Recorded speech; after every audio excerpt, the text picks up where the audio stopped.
आणि शेवटचं निर्णायक षटक गोलंदाज अनिकेत आपल्याला पाहायला मिळतोय। नावलवेडी संघाकडून संघनायकाने अनिकेतवर विश्वास दाखवलाय।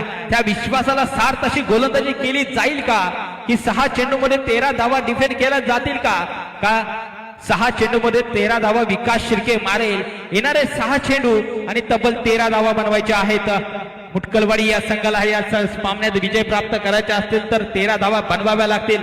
विकासला जास्तीत जास्त स्ट्राईक देणं गरजेचं आहे। 6 चेंडू आणि 13 धावेंची आवश्यकता आहे। चला स्पीडअप घ्या मित्रांनो, जास्तीचा वेळ घेऊ नका कारण अजून भरपूर सामने आपल्याला इथून पुढे खेळवायचे आहेत। याच अनुषंगाने थोडीशी विनंती केली त्या विनंतीला मान देऊन आपण स्पीडअप घ्यायचं आहे। पहिला चेंडू इथे मात्र स्विंग अँड मिस, क्या बात आहे। अनिकेत नावाचा गोलंदाज मैदानाच्या आतमध्ये आपल्या नावाचा डंका वाजवताना जरूर पाहायला मिळते पहिल्या चेंडूवर, कारण वर्चस्व गाजवलंय या पहिल्या चेंडूवर। नावलेवाडी संघाने 4 चेंडू आणि 5 चेंडू आणि तब्बल 13 धावांची अजूनही आवश्यकता आहे।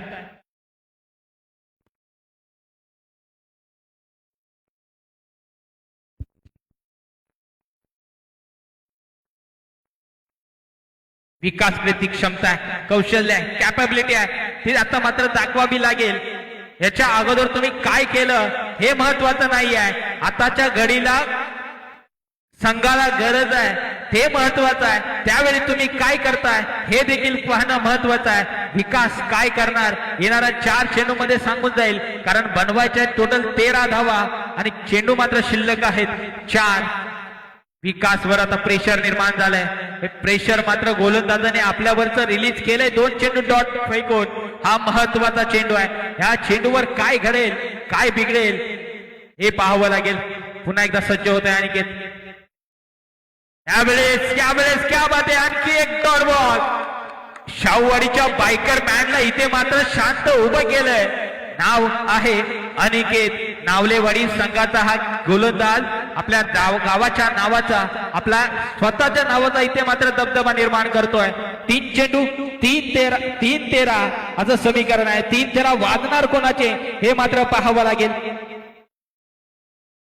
यावेळेस मात्र वाईड आलाय, ट्विस्ट निर्माण झाली आहे। 3 चेंडू आणि अजूनही 12 धावांची आवश्यकता आहे। 2 मोठे फटके इथे मात्र मुटकलवाडी संघाला विजय प्राप्त करून देऊ शकतात।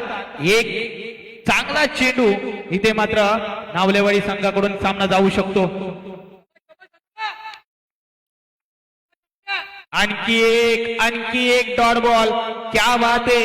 अनिकेत साठी टाळ्या वाजवायला हरकत नाहीये मित्रांनो, कारण कमालीचा डिफेंड आपल्याला पाहायला मिळतोय। 6 चेंडू मध्ये 13 धावांची गरज असताना आता मात्र 2 चेंडू आणि 12 धावांची आवश्यकता आहे। 2 मोठे फटके स्टेप आउट झाले आणि अलॉंग दी कार्पेट चेंडू जाऊन पहिल्या षटकाचा जर विचार केला तर वर्चस्व गाजवलं होतं मुटकलवाडी संघाने, मात्र शेवटच्या चेंडू पर्यंत सामना जाईल हे वाटलं नव्हतं। या सामन्यामध्ये अगदी संदीप बनगडे आणि विकास शिर्केने चांगली सुरुवात केली होती, त्यानंतर मात्र कल्पेश आणि अनिकेतनी जी गोलंदाजी केली नावलेवाडी संघाला या सामन्यामध्ये जीवित ठेवलंय। यस आणि कॉंग्रॅच्युलेशन राधाकृष्ण नावलेवाडी संघ, हार्ड लक बॅड लक श्री मुटकेश्वर स्पोर्ट्स मुटकलवाडी संघ। या स्पर्धेत आपण चांगला गेम दाखवला, चांगला खेळ खेळलात, चांगलं सहकार्य केलं। आपलं देखील आयोजकांच्या वतीने विशेष कौतुक आणि विशेष